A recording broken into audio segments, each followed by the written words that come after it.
Well, I'm going to give a sermon that I gave in St. Louis in December of 2018, and this sermon seemed even more relevant today, so that's why I thought I'd do this one. But I'll start off by saying, that it's been almost 2 years now. It was on August 18th of 2018 that we lost one of the greatest R&B soul singers ever. That was Aretha Franklin. She was the queen of soul. If I were to ask you what song you think of when you hear the name Aretha Franklin, what would that song be? Probably Respect. 1967, Aretha's signature song, Respect, was released. I remember that well. I was a young kid in junior high school at the time, and listening to the pop radio stations, and I definitely remember that song when it hit the airwaves and stuff. It was an incredible song. It charted #1 on the U.S. Billboard Hot 100, ranked #1 on the U.S. Hot R&B and hip hop songs. And everyone desires to be respected. I mean, that's what the song was all about. She wanted her man to respect her, and then she asked for that respect. And isn't that what all of us really want? We want to be respected. We all desire to be respected by other people. Some feel that to be respected is a sign that they're superior or higher up on the food chain. They almost demand that respect. I'm such a great person, you need to respect me. Others look at respect as just being treated in a civil manner. Just treat me like I'm a human being. Treat me nicely.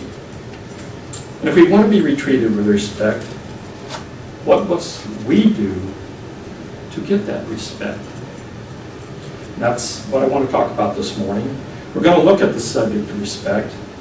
We're going to see what the scriptures have to say on the subject, because there is a lot to say in the scriptures. It's a subject that I feel needs to be addressed, especially when you look at what's going on in society today. This, like I said, this sermon is even more relevant today than it was when I gave it back in 2018. The subject that addresses a lot of the decline that we're seeing in respect that's happening in our society every single day. And we have to be on guard, brethren, that society's values do not rub off on us in the church. It's so easy to do because we leave here on the Sabbath and we have to interact with the world around us. And it's so easy for those attitudes to rub off on us if we're not careful. So what is respect? What does respect mean? Well, if you go to the Merriam-Webster dictionary, and this one of the things I like to do, I always like to go to the dictionary, see what does the dictionary define the term, then I look and see what the scriptures say about it. But the Merriam-Webster dictionary defines respect as a high or special regard. A high or special regard. Synonyms of respect include admire, appreciate, to consider, to esteem, or to regard. So we'll look at some of those terms: regard, respect, esteem, and admire. They basically mean to recognize the worth of a person or a thing. To regard is a general term that is usually qualified as he is highly regarded in his field or in his profession. That's how a person gets some respect. Respect implies a considered evaluation or estimation, such as after many years they came to respect her views. Esteem implies a greater warmth of feeling accompanying a high valuation. So no citizen of the town was more highly esteemed than whoever it might be that was so highly esteemed in that citizen or that town. To admire suggests usually enthusiastic appreciation and often deep affection. A friend that I truly admire, sitting back in the back row. However, I prefer what I consider to be the definitive biblical definition of respect. If you would, turn to Matthew, the 7th chapter, verse 12. Matthew 7, verse 12. Matthew 7, verse 12, we read, and I'm going to read this from two different translations.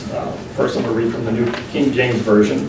Matthew 7, verse 12 says, "Therefore, whatever you want men to do to you, do also to them, for this is the law and the prophets."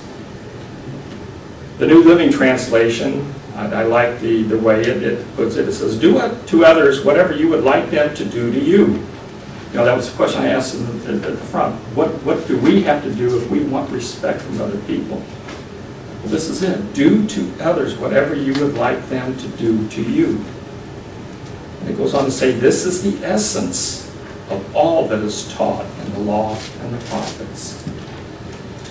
So respect is a major part of God's Word. We may not have thought of it in that way before, but it's the essence of all that is taught in the law and the prophets. Now, this is what we call the golden rule.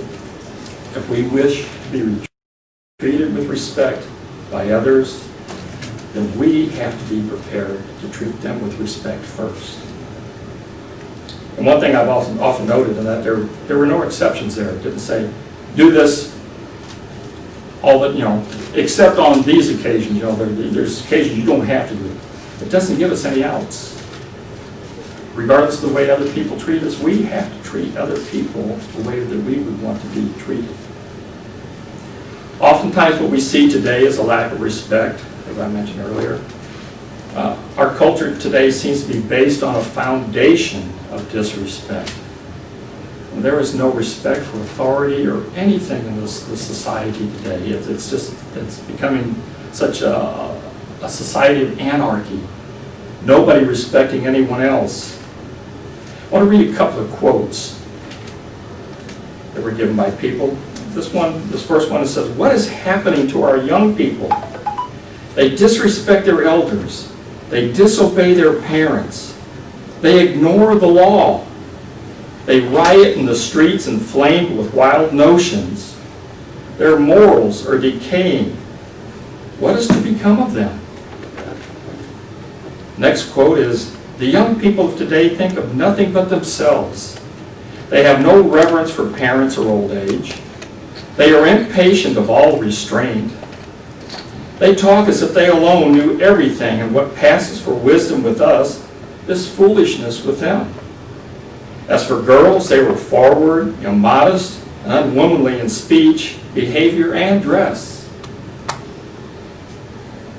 You probably won't be able to guess who made those quotes.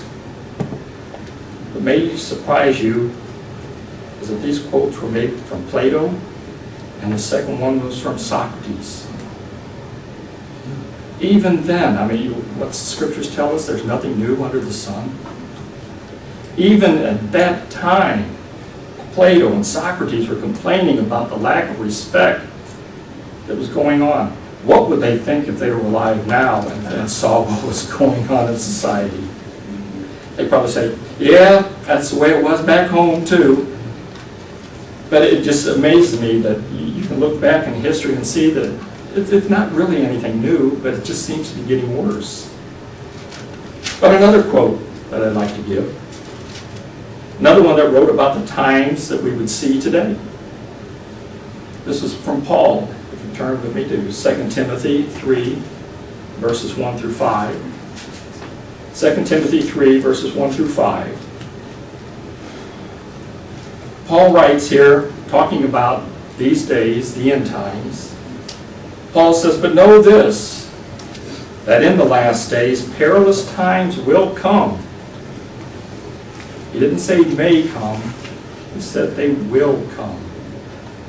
"For men will be lovers of themselves, lovers of money, boasters, proud, blasphemers, disobedient to parents, unthankful, unholy, unloving, unforgiving, slanderers, without self-control, brutal, which means cruel, despisers of good, traitors, headstrong, haughty, lovers of pleasure. I mean, Paul just keeps going on and on about what these things are going to be like in these days. Lovers of pleasure rather than lovers of God. Having a form of godliness but denying its power, and from such people turn away. Now, if you take the time, this is your homework assignment.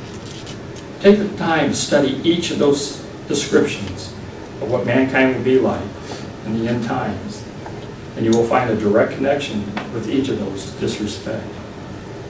For instance, lovers of themselves. They have no respect for the lives of others. You look at the abortion industry. There's no respect for life. There's they want to come out with a slogan about Black Lives Matter, but we know as Christians that all lives matter. To God, all lives matter.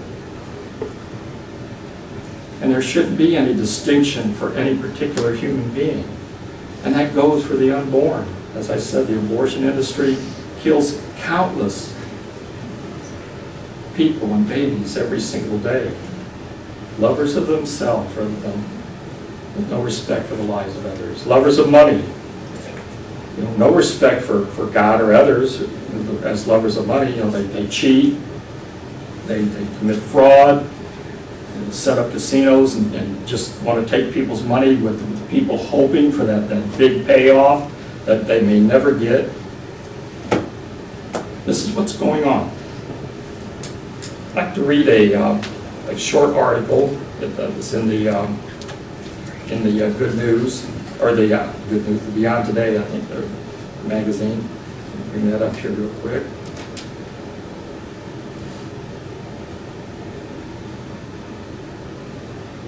This was written by John Ross Schrader.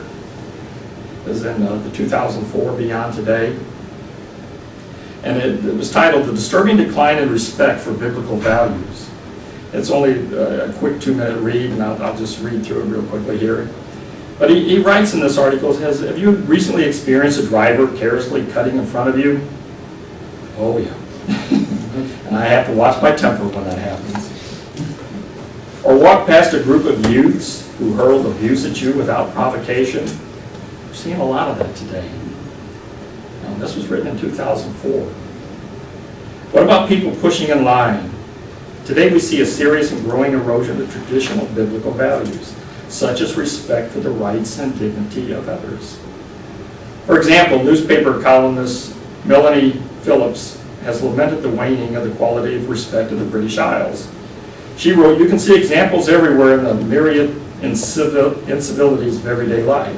The shouting and the swearing in the streets, the lighted cigarettes dangled carelessly in children's faces by rush hour crowds, the casual slovenliness on the tube, which is the Underground Railway, as passengers antisocially chomp their way through hamburgers and leave rubbish littering the carriages. You see it in schools where teachers find it increasingly impossible to impose their authority upon badly behaved pupils.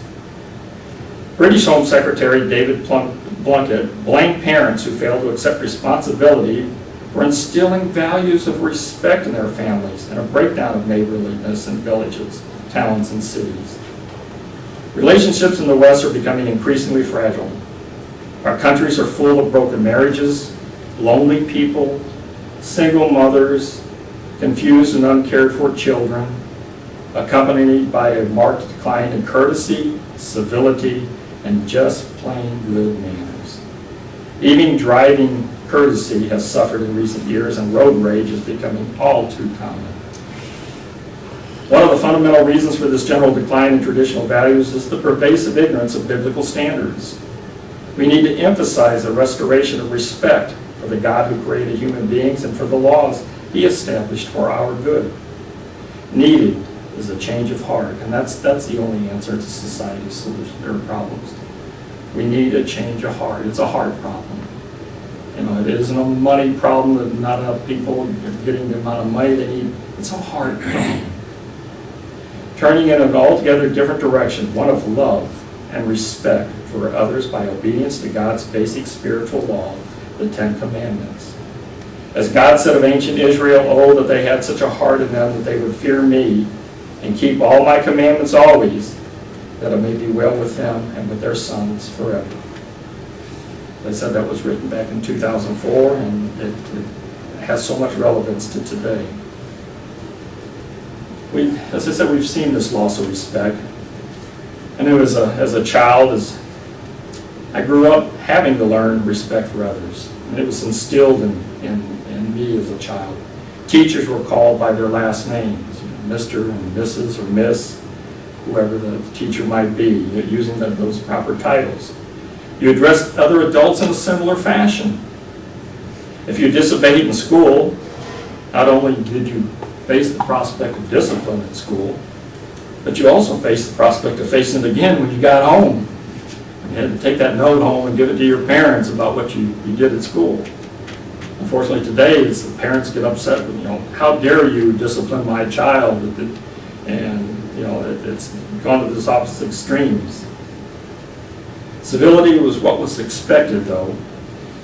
You always had your rebels that were going to defy respect. I even remember in my own neighborhoods, neighbors watched out for one another. I could be 2 blocks away, and I could be disrespectful to some parent. I'd get home and find out my parents already heard about it, and I paid the price when I'd get home. That's what respect was about. That's what family, neighborhoods were like one large family, and everybody looked out for one another. But you don't see that today.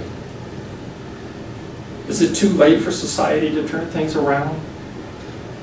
According to what Paul wrote to Timothy about the last days, I'd have to say it is too late. But even Nineveh was able to repent and change their ways at one time after Jonah came and preached to them. So it is possible, but if what we see is prophesied by Paul about the last days, I'd say it's almost too late. But it isn't too late for those of us who worship God and have the opportunity to make changes in our lives. It's not too late to instill a sense of respect into our own children. We just need to look to the Scriptures for instruction on how we go about doing this. A good place to start on learning about respect would be 1 Peter 2. And we'll go read through verses 11 through 17 in 1 Peter. 1 Peter 2. So you turn there, 1 Peter 2, verses 11 through 17. I'll begin to read from that. Peter wrote, "Beloved, I beg you as sojourners and pilgrims to abstain from fleshly lusts which war against the soul, having your conduct honorable." It means having your conduct respectable among the Gentiles, that when they speak against you as evildoers, they may by your good works which they observe glorify God in the day of visitation. They may hate us today, but if they see our actions, they're going to come up in a resurrection. They're going to say, "I remember him. I may not have liked him, but he was a good person. He did the things that God asked of him." We have to set that example now. "Therefore submit yourselves to every ordinance of man for the Lord's sake, whether the king is supreme, or to governors, or to those who are sent by him for the punishment of evildoers and for the praise of those who do good. For this is the will of God, that by doing good you may put to silence the ignorance of foolish men. As free, yet not using your liberty as a cloak for vice, but as bondservants of God." And then he concludes in verse 17, "Honor all people, love the brotherhood, fear God, honor the king." Are we, brethren, as the people of God, showing the proper respect of others that is expected of us? If we want other people to treat us with respect, we have to be respectful. As we aged into adulthood, did we forget those things we were taught as a child? What was the book that came out at one time? Everything I needed in life I learned in kindergarten. How not to be selfish, how to treat people respectfully, and things like that. Did we lose that as we grew into adulthood? Do we only show respect to those that we deem worthy of our respect? Do we have to like someone or approve of them to show them respect? How do we teach our children to show respect? To answer these questions, let's look at two specific areas in which we can apply the concepts that Peter wrote about in this letter. 2 Peter 2:12, once again, we'll read from that. Having your conduct honorable, as I said, it means respectful among the Gentiles, that when they speak against you as evildoers, they may by your good works which they observe glorify God in the day of visitation. And then again in verses 15 through 16, for this is the will of God, that by doing good you may put to silence the ignorance of foolish men, as free, yet not using liberty as a cloak for vice, but rather as bondservants of God. In other words, we need to live what we speak. We need to talk the talk, but we also need to walk the walk. It is our example that speaks the loudest. What kind of example do we express? What kind of example do other people see in us when they look at us? Are we examples of respect for one another? I ask the question, do we have to like someone or approve of them to respect them? Do we deem some people worthy of our respect and others not worthy? Do we judge a person based upon their appearance and show respect accordingly? Don't judge a book by its cover. We can't be respecters of persons. Every time I hear that phrase, it takes me back to my days living in Springfield, Missouri. I had only been in the church a few years at that point. Had a real good friend, and we loved to get together on weekends or actually some evenings during the week and play Risk with one another. And the gentleman that I was a roommate with, he was a good Risk player. Oh, he was good. So the rest of us knew if we have any chance, we have to take him out of the game first. Because that's the only way we're going to have a chance to win, because he is so good at this. He got upset. I remember he basically almost threw the game off the table. You guys are being respecters of persons. And I was like, yeah, we are respecting you. We're respecting your ability to play the game. But yeah, he would never play Risk with us ever again after that. He's still a good friend. He attends church down in Tulsa, Oklahoma. But that was just, that's what I think of when I hear that phrase, being a respecter of persons. But are we respecters of persons? Our example in the way that we live must be one of living by the standards that we espouse. Otherwise, brother, we're nothing more than hypocrites. And others will see that. If we say that one thing and we're living our lives in a different way altogether, people will see that. There's a popular phrase that says, hate the sin, love the sinner. Some people object to that phrase because it implies that the other person is a sinner and you're not. Well, the scriptures plainly state that we're all sinners. We can read Romans 3:23 that says, for all have sinned and fall short of the glory of God. Or 1 John 1:8, where it says, if we say that we have no sin, we deceive ourselves and the truth is not in us.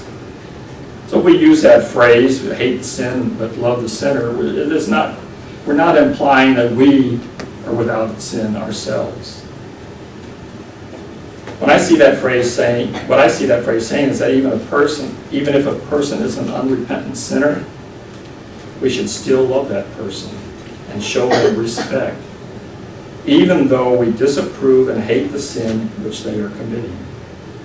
They're still a human being. They're still a potential child of God. And we can't treat them with disrespect and expect them to treat us in some type of respectful manner. We may hate what they're doing with their lives. We may hate the sin that they're committing, but we have to love and respect that individual. If we treat them with disrespect, others will see our hypocrisy. And who sees our hypocrisy more than any other? Of we have children, it's our children. We set the example for our children. They see our actions more than they hear our words. I can remember growing up, my dad was a smoker. Don't you start smoking, as he's sitting there puffing on his cigarette. Like, okay, maybe you need to live this yourself, Dad. But that's what children see. They see our actions more than they hear our words. So if we're being hypocrites in front of our children, they see that. Do we teach them to be respectful? Yet they hear us talk disparagingly about others. My wife, as she was growing up, her mom was in the church. They were attending in Pasadena at the time, when she was about 4 years old. But she can remember her dad would sometimes go to church just so he could hear what was going on. And he'd start disparaging everything on the way home. And as her mom finally told him, look, if that's what you're going to be, don't even bother going anymore. And thankfully, later in life, he did become a baptized member of God's church. But that's what she can remember. She remembers, here her father would try to teach her to be respectful, but she would hear things like that. And it made an imprint on her, on her memory. She was only 4 years old, but she remembers that. So our children are going to hear these things. They're going to see our actions. And we have to be sure that if we're going to teach them to respect others, that we have to show that same respect. Do they hear us gossiping? That's another matter. Galatians 6:7, Paul wrote there, do not be deceived. God is not mocked. For whatever a man sows, that he will also reap. What are we sowing in our children? Because whatever we sow in our children, that's what we're going to reap in our children. Our witness is stronger than our words. Our witness is longer than our words. How will we be remembered if we were to unfortunately die before Christ arrives? What will people remember about you? Will they remember the good things? Or will they remember the bad? You will be remembered mostly in how you treated other people and the impact that you had on them. A few years ago, I learned of the death of he was my guidance counselor in both junior high and high school. His name was Max Blinder. He was Jewish, and so I heard that they were having a funeral, and so I went to this Jewish synagogue. I've never seen so many people in my life at a funeral. It was just amazing. But he was so influential on my life when I was in high school. And it was incredible to hear people giving up and giving testimony about him. Just what an impact he made on other people's lives. After he was no longer a guidance counselor, he went into counseling and other things after that. Very well respected. But that's the way he was remembered. He wasn't remembered as a bad person. And that's what we want to be remembered as. Especially we want God to remember us as a good person. That we did show respect, that we treated others as we wanted to be treated. Another aspect of disrespect is that of indifference. Indifference is a sign of disrespect. A sure way to destroy the relationship you have with someone else is to be indifferent to them. When you feel nothing towards that person at all, you just treat them indifferently. Indifference is not caring anything at all about the other person involved. It's a lack of love and respect. Do we treat people indifferently? When we hear the prayer requests like we heard today, are we indifferent to their need for healing? Does calamity to others affect you, or do you find yourselves feeling indifferent to them? Now, Mr. Ron Bell here, he mentioned the Craig Mason back in St. Louis. I just got an update today. He's got pneumonia now too, and so and it's not getting any better right now. They've got him on all kinds of medication. So not only is he suffering with the fracture and everything else that he had, now he's got pneumonia, and they can't even do a COVID test on him because he's not expectorating enough that they can get a sample. So they can't even, so she's not allowed to go in to see her husband until they can determine one way or not whether he's COVID negative or not. So when we hear these prayer requests, are we indifferent to them? Do they impact us in some way? Do we think about these people and really pray for them? I know when I had to go in for the hospital as Passover came this year because I thought maybe I was having a heart attack. And it turned out to be angina. I was very thankful for that. But I immediately was asking for prayers, and I knew how important it was for God's people to be praying for me. So it's important for all of us to pray for one another. Let's turn to Galatians 6, verses 3 through 4. Galatians 6, 3 through 4. Galatians 6, 3 through 4 tells us, "So, for if anyone thinks himself to be something when he is nothing, he deceives himself. Let each one of us examine his own work, and then he will have rejoicing in himself alone, and not in another." I give this sermon because we all need to examine ourselves. We need to think about God's Word and look to become better. Do we walk the walk, or do we just talk the talk? We may be able to fool others, but we will not fool God in the long run. I'd also ask the question, who do I show respect to? Well, again, back in 1 Peter 2:17, we don't need to turn back to that, you already read it, but 1 Peter 2:17 concluded Peter's comments with, "Honor all people, love the brotherhood, fear God, honor the king."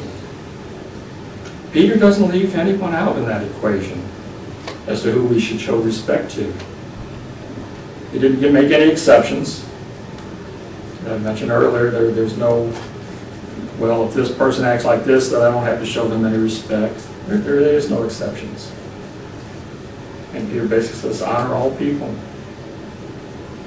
Matthew 22, verses 34 through 40, if you turn there, please. Matthew 22, 34 through 40. Read here what Matthew wrote. Once again, Matthew 22, verses 34 through 40. But when the Pharisees heard that he had silenced the Sadducees, talking about Jesus Christ, they gathered together. Then one of them, a lawyer, asked him a question, testing him, and saying, "Teacher, which is the greatest commandment in the law?" And Jesus said to him, "You shall love the Lord your God with all your heart, with all your soul, and with all your mind. This is the first and great commandment. And the second is like it. You shall love your neighbor as yourself. On these two commandments hang all the law and the prophets." That last part sounds familiar. On these two commandments hang all the law and the prophets. Remember, we read back in Matthew 7, verse 12, "Do to others whatever you would like them to do to you. This is the essence of all that is taught in the law and the prophets." Love and respect are mutually inclusive. I like to think of them as being two sides of the same coin. Respect can't exist without love, and love can't exist without respect. You have to have both. If you look at the law, brother, you look at the commandments that God gave, you look at the statutes, you look at all those and think about it carefully. Does it not show how to respect God and man? And you think of, if your ox gores somebody, what you're supposed to do. It's all about showing respect for other people. You look at the commandments. It starts off with respect for God. And the last 6 show how to respect your neighbor, your fellow human beings. Respect is so tied in to God's way of life. So let's look at some specific examples of who we're to respect and how to show that respect. Can't go anywhere without showing respect for God. Deuteronomy 6, verses 4 through 7. Deuteronomy 6, verses 4 through 7. "Hear, O Israel, The Lord our God, the Lord is one. Now, this is a set of verses we're very familiar with. You shall love the Lord your God with all your heart, with all your soul, with all your strength. That's what Matthew was quoting from. And these words which I command you today shall be in your heart. And you shall teach them diligently to your children, and shall talk of them when you sit in your house, when you walk by the way, when you lie down, and when you rise up. God demands that we put Him at the center of our lives, and not to put anything else before Him. When we look through history, we continually see man worshiping the creation over the Creator, showing complete disrespect for God. Ancient peoples worshiped the forces of nature. They worshiped the sun, the moon, and the stars, as well as Mother Earth. They had the gods of thunder, the gods of lightning, the gods of rain, the gods of fire. And it just went on and on. I mean, everything had a god to it. Yet even in our enlightened age, man still worships the creation over the Creator. You have things like astrology, evolution, climate change, all of these things where they're worshiping creation over the Creator, putting something else between them and God. In Romans 1:25, I'll read from the New Living Translation, Romans 1:25. Paul wrote there, he says, they traded the truth about God for a lie. Isn't that what the world has done today? They traded the truth of God as far as creation with evolution. You know, they looked to the stars for guidance in their lives. So they worshiped and served the things God created instead of the Creator Himself, who is worthy of eternal praise.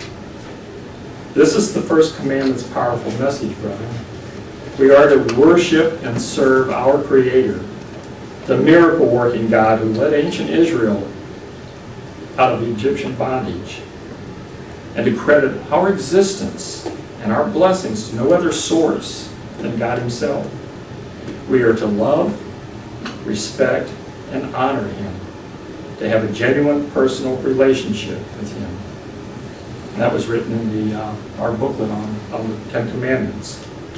And that's what I quoted that from. See, one of the reasons we go to the Feast of Tabernacles, we're talking about the feast, and we're wondering what's going to happen. Are we going to have a feast? But one of the important lessons of going to the Feast of Tabernacles was to learn to fear the Lord our God, as is brought out in Deuteronomy 14:23. That's one of the reasons we go to the feast, learn to fear God. Now that doesn't mean that we're going to learn how to be scared to death of God, but to fear God is to have a profound awe and respect for Him. And that's what's lacking in society today. There is no respect for God. There is no awe of Him. I mean, they use His name in vain every time they turn around. Somebody gets something, you know, you've heard the phrase, I don't need to repeat it. But they constantly use His name, but they have no concept of God. They don't respect Him. They don't live in awe of Him. And that's brought out in Psalms 36, verses 1 through 4. Psalms 36, 1 through 4.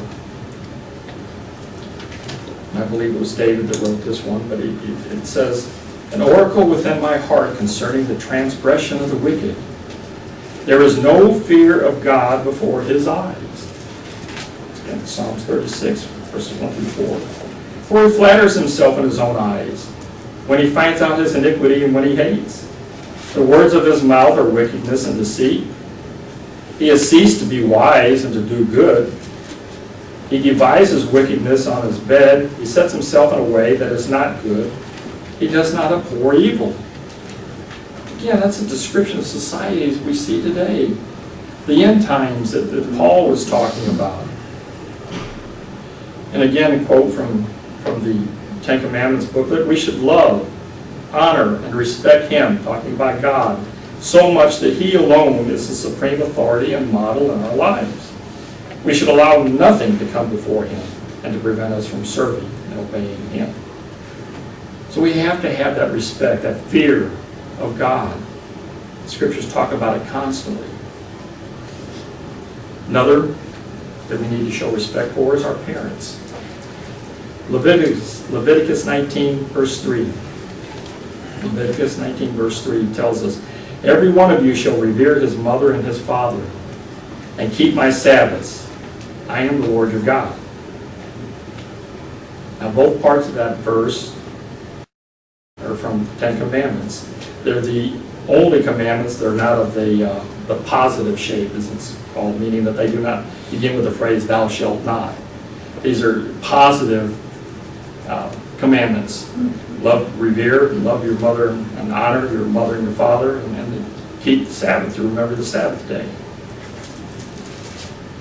But do we notice that there's no age restriction on the commandment to revere and respect our mother and father? It's not just applying to children. This isn't a commandment that just applies to them, but it applies to those of us who are still fortunate to have our parents with us. Do we still honor them and show them respect?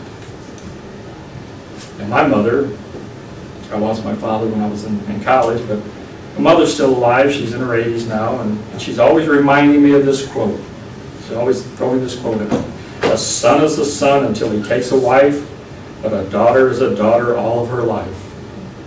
Yeah, I'm horrible about calling my mom and checking in with her and talking with her. Unlike my dear, sweet sister, who's always over there helping out in some way. I'm not showing, this is something I struggle with, I need to work on. I hate to be on the phone, I hate talking on the telephone. But it's something I have to do before it's too late. I won't always have my mother with me. And so, this is personally something I need to work on. But that's something we all need to recognize. That if our parents are still alive, we need to show them the respect that they deserve. It's the respect that God tells us that we have to show them. Ephesians 6, verses 1 through 3. Ephesians 6, 1 through 3. "Children, obey your parents in the Lord, for this is right. Honor your father and mother, which is the first commandment with promise, that it may be well with you, and you may live long on the earth." Children should be taught respect for their parents. Learning to respect parents leads to learning respect for all authority. And that's going to lead to living long on the earth, as it says. Former FBI Chief J. Edgar Hoover once claimed that the child who's been taught to honor the Ten Commandments will have little trouble following the laws of the land. Keeping God's commandments, especially the fifth commandment, teaches respect for leadership and authority. If you learn to honor and respect your parents, you're going to learn in the long run to respect authority and the laws around you. Our children will also learn by the example we set by honoring our own parents. If they see it, once again, going back to the hypocrisy, if they see us dishonoring our own parents, they can say, "Well, you're not living the way you're trying to teach me to live." But you have to set that example. But children, remember this, as parents, we also have to respect you. This respect goes both ways. Do we respect our children or other people's children? Ephesians 6:4, continuing where we left off, when he's talking about parents, or children obeying your parents.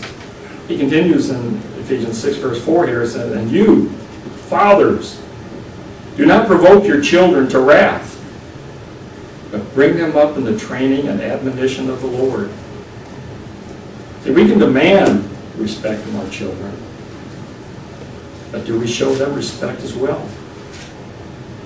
Are we the same loving parents to our children as what our God is to us, as our Father?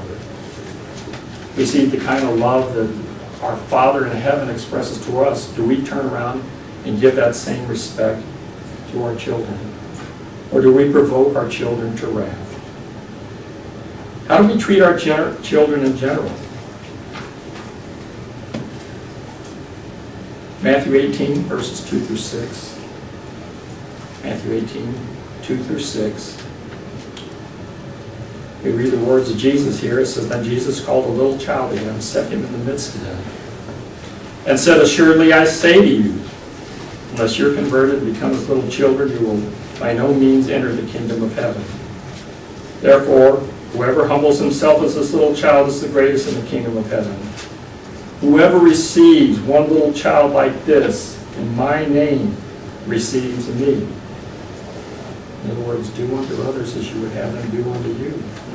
Whoever causes one of these little ones who believes in me to sin, it would be better for him if a millstone were hung around his neck and he were drowned in the depth of the sea. Christ loved children. We need to recognize that the little children we have in our midst are future children of God, just as we are. They should be given respect just as much as we expect respect from them. Ooh, try saying that 6 times quick. Remember the golden rule. Children are perceptive. They know if you truly care or if you're dismissive. And this goes with how we treat the other children in the congregation. Do we, just kind of, I was known as kind of a mean deacon at one time because I was always yelling at the kids, get off that, stay off of it, And, it was brought to my attention, and I be more receptive to children. Don't just dismiss them. Interact with them, get to know them. You can still tell them to say off things, but do it from a way of getting to know the children. And that's what we need to do with the children in the church. Get to know them, respect them, show them that we care. Respect for the elderly, it's another area.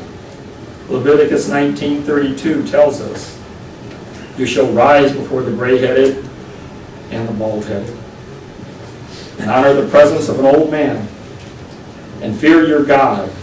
I am the Lord. It used to be a custom to rise from your seats when your elders entered a room. It was a show of respect for them. Lack of respect from the youth today.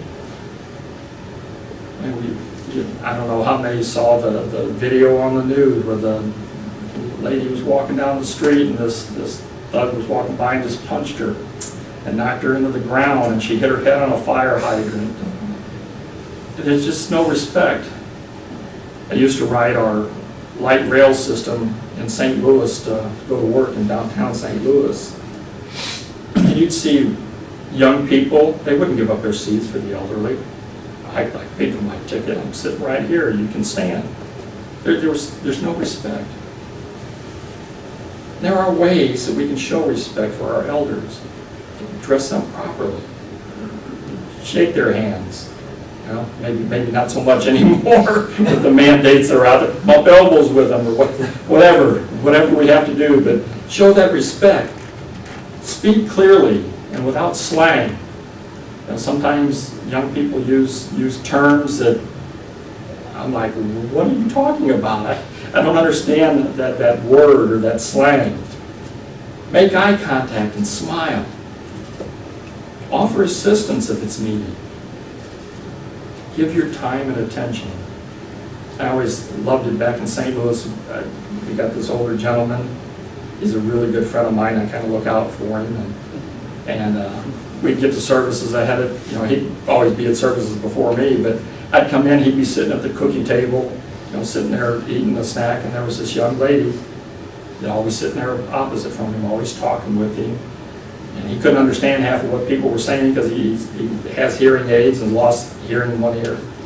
But I appreciated so much that this young lady would sit there and talk with him. She didn't have a lot in common with him, but she gave him her time and attention. Show your love. Show good manners to the elderly. One of the problems we have is our children would be running around after services, and unfortunately, there's a possibility of knocking somebody off their feet. We have to be careful. We have to respect our elders. Respect for our spouse. Here's a good one. Ephesians 5:22 through 33 gives those of us who are married direction on how to respectfully treat our spouse. Men are to love their wives as Christ loved the church. Ephesians 5:33 says, nevertheless, let each one of you in particular so love his own wife as himself, and let the wife see that she respects her husband. I remember a lady come in one time, she goes, see what that says? It says, men have to love their wife, but it doesn't say the wife has to love her husband. She just has to respect him, right? Well, I brought out love and respect are two sides of that same coin. You can't have one without the other. So there was no getting out of that. The wives have to love their husbands too, not just respect them. Respect requires love. As I said, you can't respect someone without love, and if you love someone, you will show them respect. But do we fail to show the respect we should at times? Remember the danger of indifference. If we show indifference to our spouses, it will affect the relationship. Do we show them the love and respect that they deserve and that we should be giving them? Do we belittle our spouse in front of others? Do we make fun of them? Do we make them feel small in front of others?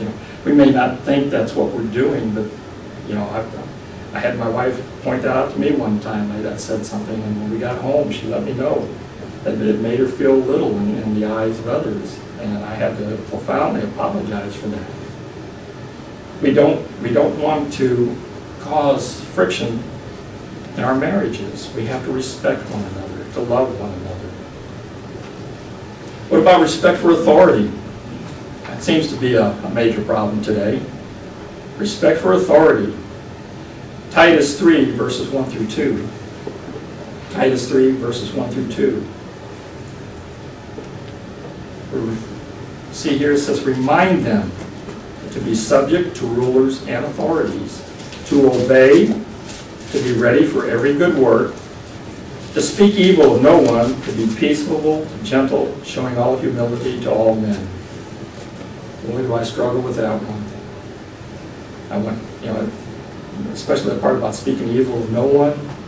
You see some of these politicians today, you want to say things about them, but that's something also I struggle with. You can't. You have to respect the individual. You may not like what they stand for, but you have to respect them. You have to speak no evil of them. Romans 13, verses 1 through 7. Paul was writing to the Romans. Romans 13, 1 through 7, and Paul was dealing with authority and pretty much the abuse of the authority against him. But he writes this in Romans 13, 1 through 7. He says, let every soul be subject to the governing authorities. For there is no authority except from God. God put these authorities in place, and the authorities that exist are appointed by God. Therefore, whoever resists the authority resists the ordinance of God, and those who resist will bring judgment on themselves. For rulers are not a terror to good works, but to evil. Do you want to be unafraid of the authority? Then do what is good, and you'll have praise from the same. For he is God's minister to you for good. But if you do evil, be afraid, for he does not bear the sword in vain. For he is God's minister, an avenger to execute wrath on him who practices evil. Therefore you must be subject, not only because of wrath, but also for conscience sake. For because of this you also pay taxes, for they are God's ministers, attending continually to this very thing. Render, therefore, to all their due. Taxes to whom taxes are due, customs to whom customs, fear to whom fear, and honor to whom honor. We see too many examples of disrespect towards our government leaders today and our authority figures. And we have to be very careful not to get caught up in that same behavior ourselves. We don't have to approve of them, as I said, but we have to show them respect. Of course, thereafter is if you don't agree with me, I can attack you. We see that this lack of tolerance. But we can't be that way ourselves. There is no excuses for us to be able to get out of treating others the way we would want to be treated. Respect for our employers, employees. Ephesians 6, verses 5 through 9. Ephesians 6, verses 5 through 9. Bondservants, be obedient to those who are masters according to the flesh, with fear and trembling, and sincerity of heart as to Christ. Not with eye service as men pleasers. In other words, don't just be doing your job, just try to get on the boss's good side, but put your heart into it. Because that's what you would want other people to do for you if they were working for you. Not with eye service as men pleasers, but as bondservants of Christ, doing the will of God from the heart, with good will doing service as to the Lord and not to men, knowing that whatever good anyone does, he will receive the same from the Lord, whether he is a slave or free. And you masters, it doesn't leave out the employer either. And you masters, do the same to them, giving up threatening, knowing that your own master also is in heaven, and there is no partiality with him. If you're an employer, you have to treat your employees fairly. And as an employee, you have to treat your employer respectfully. Respect for church leaders. 1 Thessalonians 5, verses 12 through 13. 1 Thessalonians 5, 12 through 13. And we urge you, brethren, to recognize those who labor among you and are over you in the Lord and admonish you, and to esteem them very highly in love for their work's sake. Be at peace among yourselves. We have to show respect for our church leaders. Like Mr. Kubik and those that are doing the Beyond Today and the ministry, we have to show them our respect. Take instruction from those placed in positions of authority. That's the one thing we have to do. We have to take those instructions. 1 Timothy 5:17, it says, Let the elders who rule well be counted worthy of double honor, especially those who labor in the word and doctrine. And then, to top it all off, as I said in 1 Peter 2:17, honor all people. We respect everyone. I'm giving you examples of certain areas where we can show respect, but when it comes down to it, we have to show respect to everyone. Honor all people. Love the brotherhood. Fear God. It means to show respect to Him, that deep awe and respect. Honor the king, respect authority. Again, Paul writes in Philippians 2 in verses 3 through 4.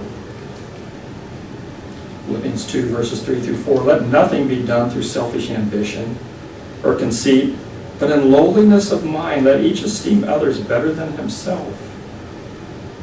Let each of you look out not only for his own interest, but also for the interest of others. To treat other people the way that you would want to be treated. Do we deem someone unworthy of our respect? Do we have somebody out there we think does not deserve our respect? Matthew 7 verse 1 tells us, judge not, that you be not judged. In other words, don't condemn that person in such a way. That doesn't mean that you don't recognize that there's sin involved, but we don't say, oh, that person's going to end up in a lake of fire, or they're never going to amount to anything. We don't know what that person's future may hold. Judge not, that you be not judged. So, some bullet points here is that realize that others are fellow heirs to God's family. We talked about family there in the sermonette. Realize that others are fellow heirs. They will eventually be part of God's family too. Keep confidences confidential. If you confide in somebody, you would expect them to keep that confidential. We have to do the same thing if somebody confides in us with something. Keep it to ourselves. Avoid talking about others. Gossiping. Learn to listen to others.